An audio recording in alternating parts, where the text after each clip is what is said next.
The twin suns cast their light across the crystal spires of Homeworld, making the buildings shine in all colors of the rainbow.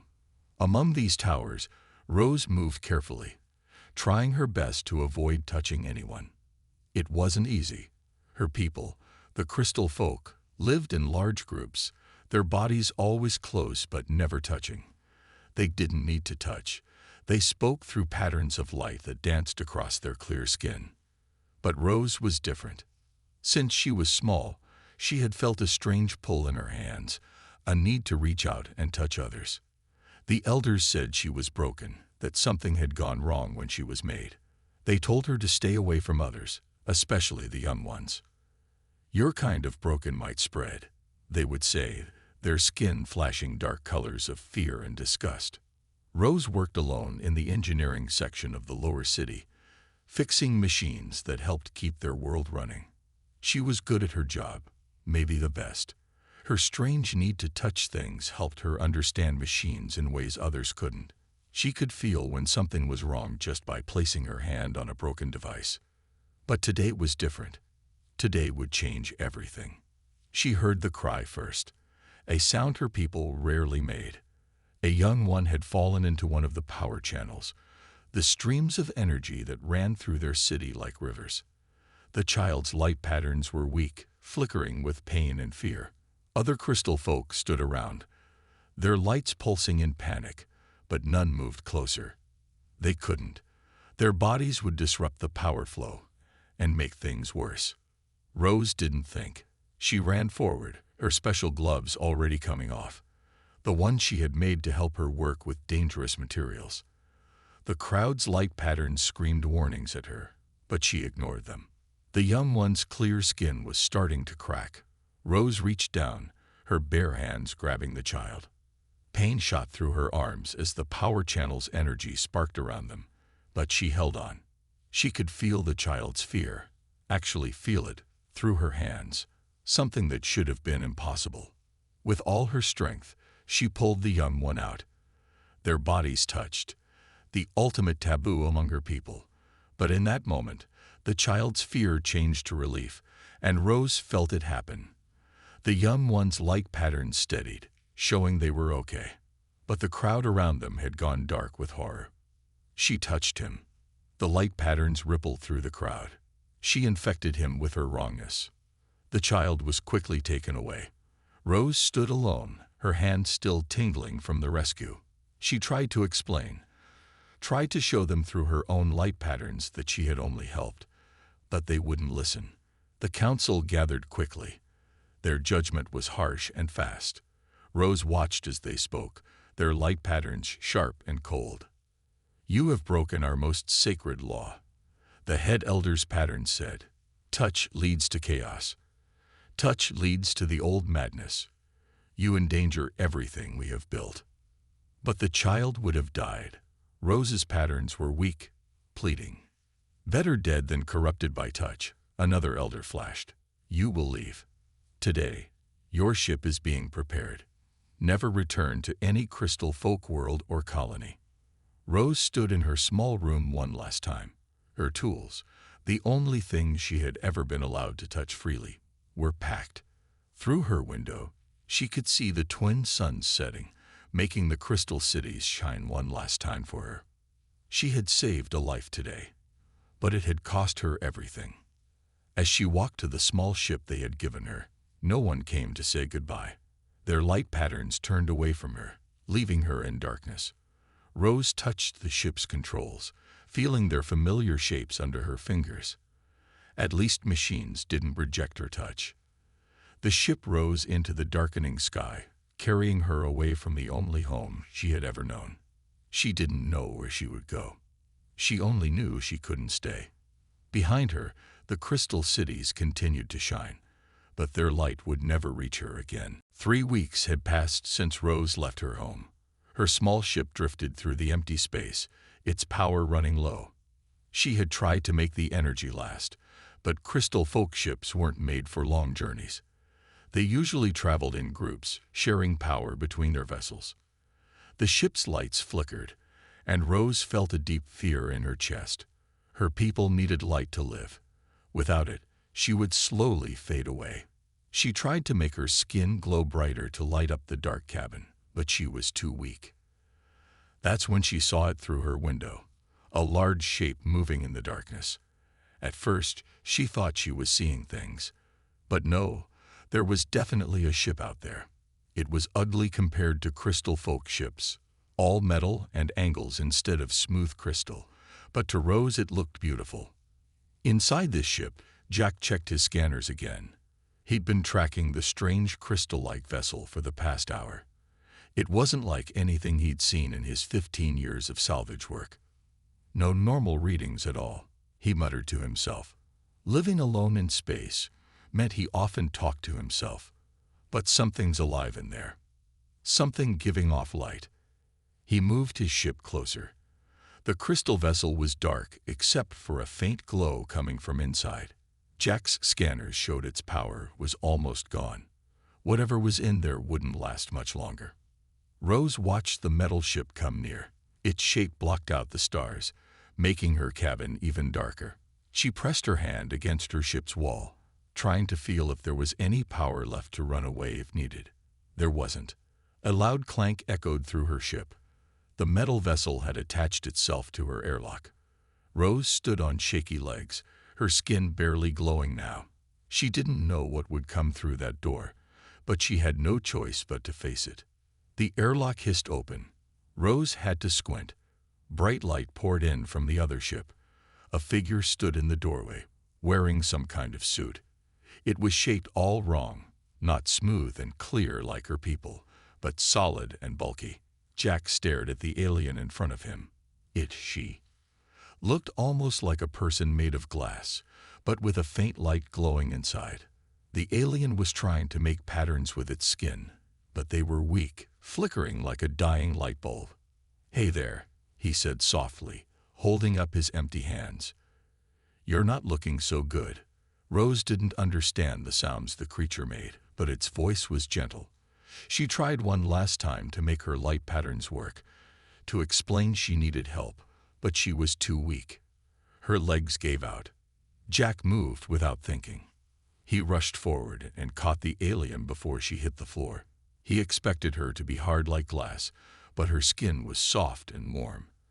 As soon as he touched her, he felt something strange, a wave of fear, weakness, and desperate hope that wasn't his own. Rose felt the creature catch her, its hands warm through its suit. And for the first time in her life, she felt someone else's emotions flow into her through touch. Concern, worry, and a strong desire to help crashed over her like a wave. They stared at each other, both shocked by what just happened. Then Jack noticed her skin was getting darker. "Okay, questions later," he said. He lifted Rose easily. She was lighter than she looked. "First, let's get you into some proper light." Rose didn't fight as the creature carried her into its bright ship. She couldn't understand its words, but through its touch, she felt only kindness. For the first time since leaving home, she felt safe. Behind them, her crystal ship drifted dark and empty, like a forgotten star in the endless night. Jack's ship wasn't pretty, but it had plenty of light. Rose sat in the ship's eating area, her skin glowing stronger now under the bright overhead lamps.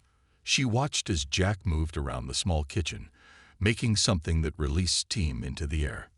3 days had passed since he rescued her. 3 days of careful attempts to communicate. Rose had learned that the creature was called Jack and that his kind were humans. She learned this through a game of pointing and repeating that they play for hours. Jack set a cup of hot tea in front of her, then sat down across the table. He had stopped wearing his protective suit after the first day, showing skin that was solid and pink-brown instead of clear like hers. Rose found it fascinating. "Okay," Jack said, pulling out a tablet. "Let's try something new today." He reached across the table, holding his hand palm up. After their first touch, they had both realized something special happened when they made contact. Rose hesitated only a moment before placing her hand in his. Immediately, feelings flowed between them. Jack felt her curiosity and eagerness to learn. Rose felt his determination to help and his excitement about discovering something new. But this time, Jack tried something different. He focused hard on the image of a cup in his mind while looking at the tea in front of them. Rose's eyes widened. Through their touch, she saw the image in his thoughts. She pointed at the real cup with her free hand, then back at his head. Yes, Jack grinned. Cup. It's called a cup.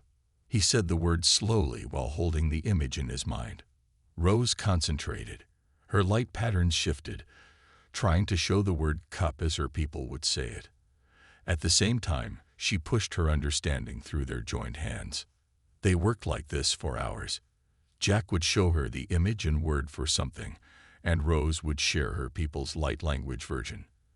By evening, she had learned 50 earth words, and Jack could understand some basic light patterns. Amazing, Jack said later, making notes on his tablet. Your people talk through light, but you can share thoughts through touch. How did they miss this? Rose understood most of his words now. She made light patterns that showed sadness. Touch, bad, she said carefully in English. My people, afraid. Jack frowned. Through their practice sessions, he had learned about how her people rejected her, how they feared physical contact. But this is incredible, he said. You're not broken. You're advanced. Rose didn't know all the words, but she felt his meaning through their connected hands. She shared a memory with him.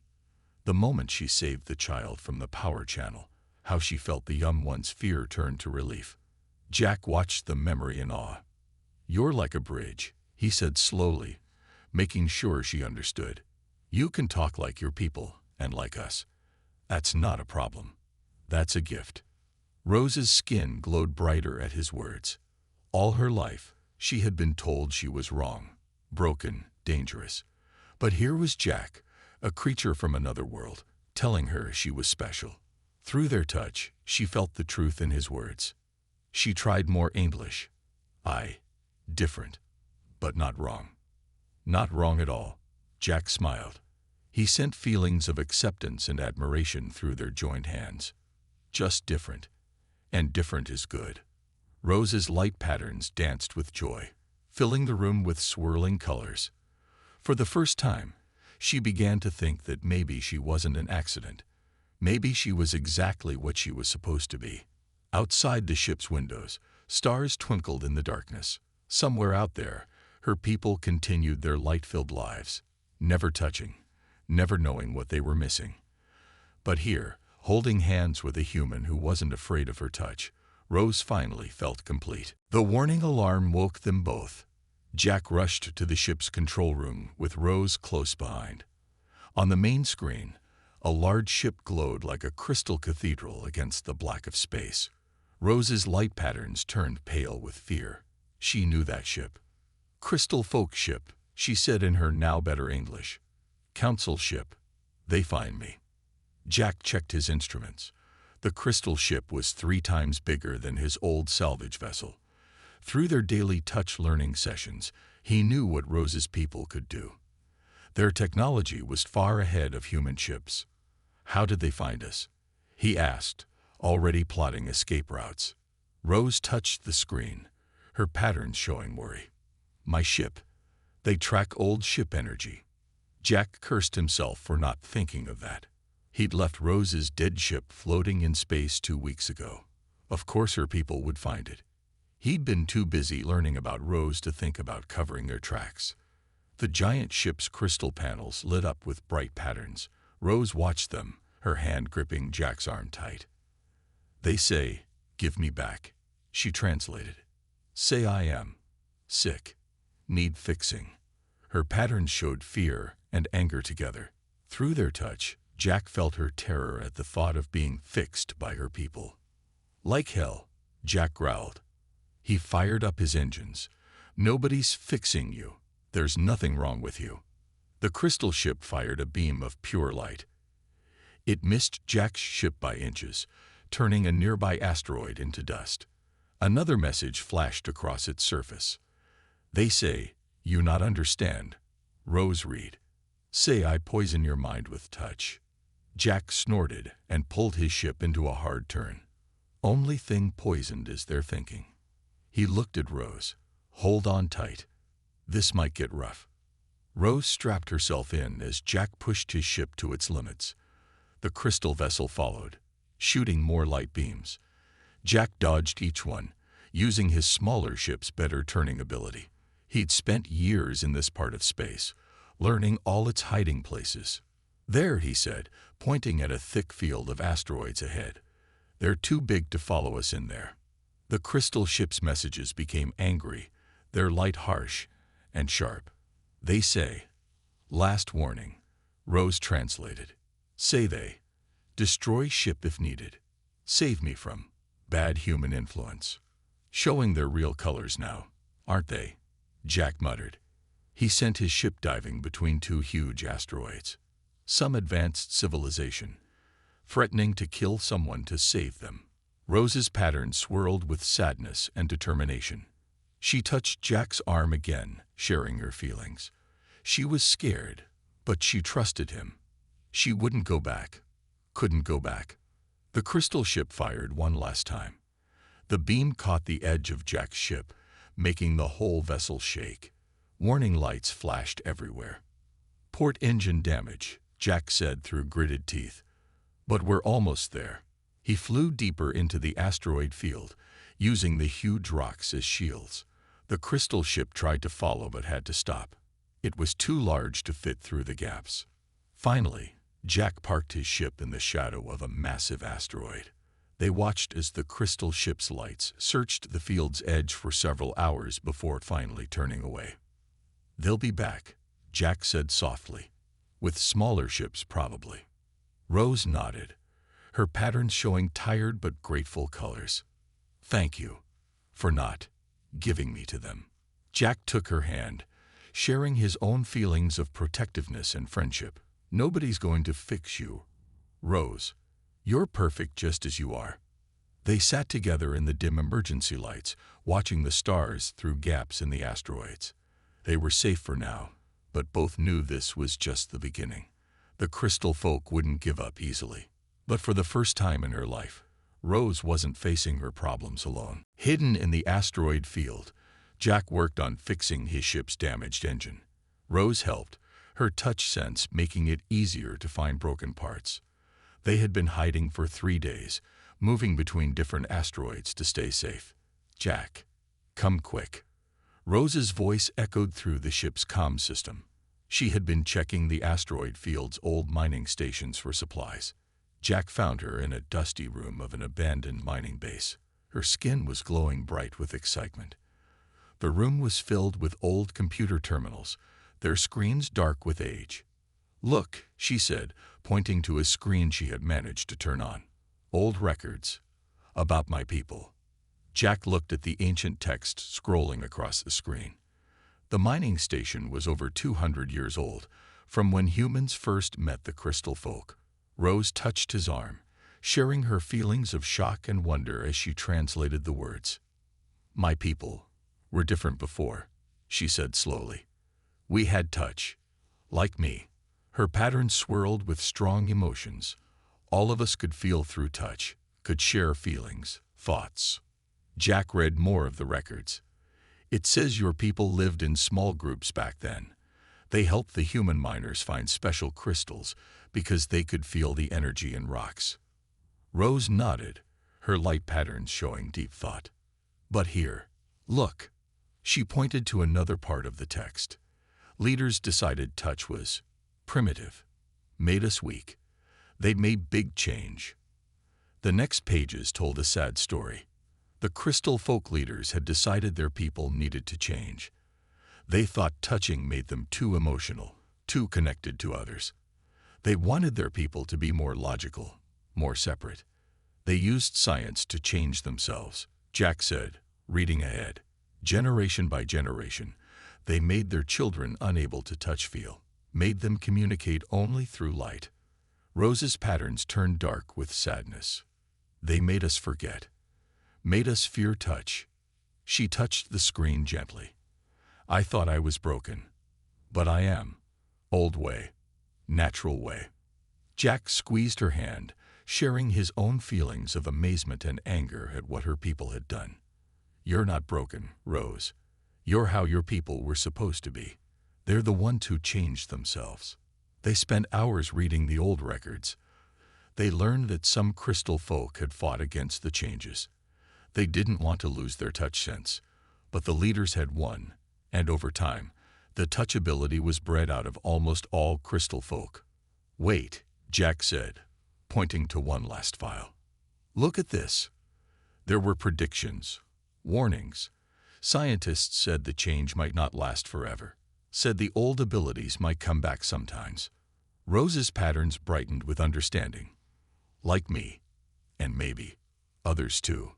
She shared her memory of the young one she had saved, how they had connected through touch.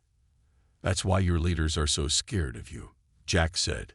You're proof that their perfect society isn't so perfect. You show that they changed something important about themselves. Rose stood quiet for a long time, her patterns shifting through many colors. Finally, she spoke. Not just me broken. All my people broken. They made themselves broken. Jack pulled her into a hug, something they had learned to do over their weeks together. Not broken, he said firmly. Just changed, and changes can be undone. Through their touch, Rose felt his determination to help her. She wasn't just an outcast anymore. She was living proof that her people could reconnect with their true nature. We must show others, she said, her patterns glowing with new purpose. Show them truth. Show them touch is good. Jack nodded, but his face was serious. It won't be easy. Your leaders will fight hard to keep their control. Rose's patterns showed courage. Truth more strong than fear, she said. We show them. Together. The old mining station hummed quietly around them, its ancient computers holding the secret that could change an entire civilization. Now they just had to figure out how to use it. The human mining colony of Hope's Landing was small, just a few thousand people living in dome buildings on a rocky moon. Jack brought his ship down carefully, watching the sky for any sign of crystal ships. Are you sure about this? He asked Rose. They had spent 2 weeks planning after finding the old records. Rose's patterns showed nervousness but determination. Yes, must face them. Here, with humans watching. They cannot just make me disappear. She was right. The Crystal Folk Council ship had been chasing them across space, getting closer each day. Better to face them here, where there were witnesses, than alone in deep space. It didn't take long. 6 hours after they landed, the crystal ship appeared in the sky above Hope's Landing. Its massive shape cast rainbow shadows through the colony's protective dome. The colony's leader, a tall woman named May, stood with Jack and Rose as the Crystal Folk leaders came down from their ship. 5 of them walked in perfect formation, their skin patterns all showing the same cold, official message. Return the broken one, their patterns said. Rose translated for the humans watching. She must be corrected. Jack stepped forward. She's not broken. You are. He held up a data pad showing the old records they had found. We know what you did to your people, how you made them fear touch. The Crystal Folk leader's patterns flickered with surprise, then anger. The head elder, his skin glowing bright with authority, spoke through patterns. The records lie, Rose translated. We made our people better, stronger. Touch is weakness. Then why are you so afraid of me? Rose asked in her own language, her patterns bold and clear. She stepped toward them. Why do you fear one broken person so much? The crowd of humans and crystal folk watched as Rose walked closer to the council members. Their patterns showed fear, but they tried to hide it. Because she's not the only one, is she? Jack called out. There are others like her. The old abilities are coming back. The head elder's patterns turned dark with rage. He reached for something at his belt, a light weapon. But Rose was faster. She grabbed his arm. The touch lasted only seconds, but it was enough. Through her touch sense, Rose pushed everything into the elder's mind. The truth from the records, the beauty of sharing feelings through touch, the pain of being called broken, and the joy of finally understanding she was natural, not wrong. The elder's patterns went wild with shock. He tried to pull away, but now he was feeling everything Rose felt, everything she had always been able to feel.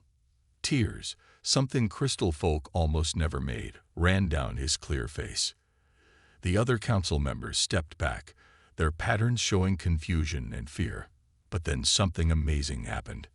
A young crystal folk stepped out of the council ship. Then another, and another. Their patterns all showed the same message. We feel it too. You see, Rose said, finally letting go of the elder's arm. The old way returns, cannot stop it. Touch is part of us. The elder fell to his knees, his patterns chaotic with conflicting emotions. Through their brief touch, he had felt more than he had in his entire life. He had felt the truth. The young ones show signs, one of the other council members admitted, her patterns dim with shame. More each year. We try to hide it. Rose looked at the growing crowd of young crystal folk. Many of them were showing patterns she recognized, the same patterns she had been punished for, the ones that showed a desire to connect through touch. No more hiding, she said firmly. No more calling us broken. We are what we were meant to be. Jack stepped up beside her, taking her hand. The young crystal folk watched with wonder as Rose's patterns danced with joy at his touch. The old way was coming back, and this time, no one could stop it. 3 months had passed since the confrontation at Hope's Landing. The small mining colony had become something new, a place where crystal folk and humans learned from each other. Rose stood at a window in the new teaching center, watching young crystal folk practice both light patterns and touch communication. Still hard to believe sometimes, Jack said, joining her at the window. All this change from one person being different. Rose's patterns showed happiness and pride. The center had been Jack's idea. After more young crystal folk started showing touch abilities, they needed a safe place to learn about their powers. Hope's Landing offered to host them, seeing a chance to build better relationships between humans and crystal folk.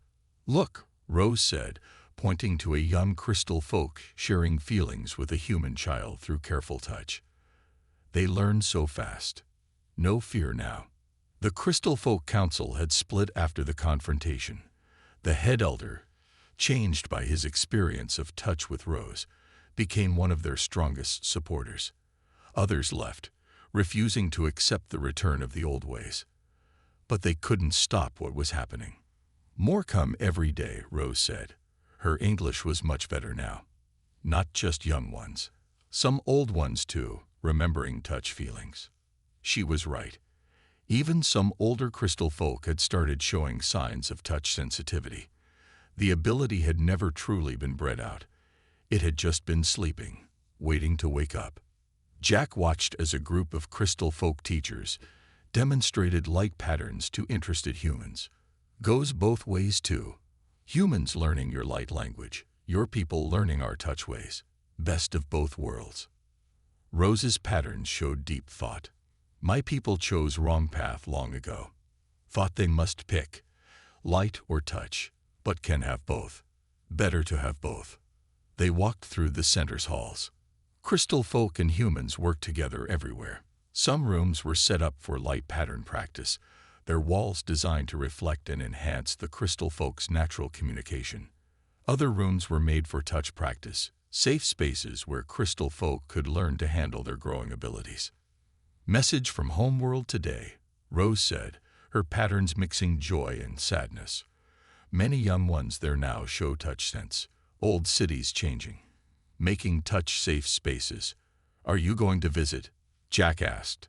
They had received an official invitation from the new council last week, asking Rose to come teach at the main Crystal Folk Academy. Rose touched his arm, sharing her feelings through the contact. Visit yes. Stay no. Home is here now. With you. With students. Jack smiled, sharing his own happiness through their touch. Their relationship had grown deeper over the months, proving that humans and crystal folk could form close bonds despite their differences. A young crystal folk student ran up to them, her patterns excited. Teacher Rose. Teacher Jack. I did it. Shared feelings with 3 humans today. No headache this time. "Well done, Spark," Rose said, using both light patterns and words. The young ones were all choosing new names now, ones that showed both their light and touch natures. Later that evening, Rose and Jack sat on their favorite hill overlooking the colony. The crystal council ship that had once chased them in fear now sat peacefully at the spaceport, transformed into a transport for young crystal folk coming to learn. "Strange path," Rose said, watching the twin suns set. "Started with rejection, found acceptance, changed everything." Jack squeezed her hand. "Sometimes the best paths are the unexpected ones." Rose's patterns danced with joy, lighting up the evening sky. She had once been an outcast, rejected by her own kind. But a human's kindness had changed not just her life, but the lives of all her people. Through the colony's dome, stars began to shine. Somewhere out there, more crystal folk were discovering their touch abilities, learning they weren't broken. And here, in this small colony on a rocky moon, Rose had found something her people had lost long ago. The perfect balance between light and touch, between change and tradition, between what was and what could be. She wasn't rejected anymore. She was finally, truly, home.